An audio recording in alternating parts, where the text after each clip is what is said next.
Let's dive into the melodious saga of Leader of the Pack, a song that's as much a slice of 60s culture as it is a pop classic. The Shangri-Las, a group of fierce, formidable young women, were the voices behind this epical track. The group consisted of two sets of sisters. Mary Weiss, the lead singer with a voice that could oscillate between vulnerable and defiant in a single note, and her sibling Elizabeth, or Betty, alongside identical twins Margie and Mary Ann Ganser. These Queens natives brought a blend of toughness and sensitivity to the pop landscape, setting them apart in a sea of saccharine girl groups. The song Leader of the Pack unfolds like a classic teenage drama, echoing the sentiments and social dynamics of its era. Here's a breakdown.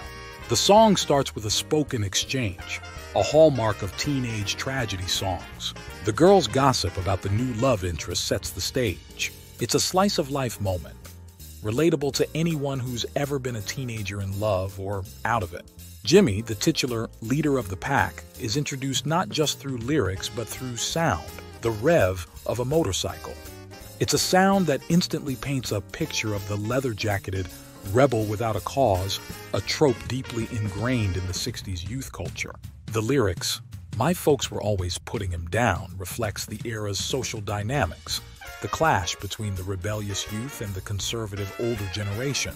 It's a timeless theme of star-crossed lovers from different worlds. Then comes the heart-wrenching twist.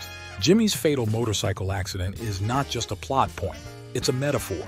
It symbolizes the dangers of young love, the risks of rebellion, and the price of nonconformity. The song closes with a return to the spoken word, a reflective, mournful echo of the opening. It's a full-circle moment that leaves the listener in the midst of a tragic tableau long after the last note fades. The Shangri-Las stood out in the landscape of 60s girl groups. They weren't just singing about love and heartbreak. They were telling stories, complete with characters, plots, and drama. Their style was theatrical, their presence commanding. They brought a narrative depth to their music that was rare for the time, especially for young female artists. Their performances were more than just songs.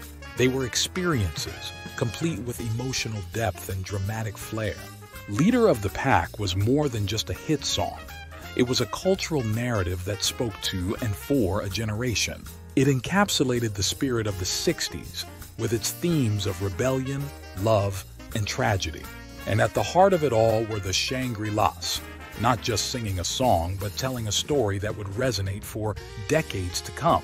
Mary Weiss, the unforgettable voice of the Shangri-Las, has passed away.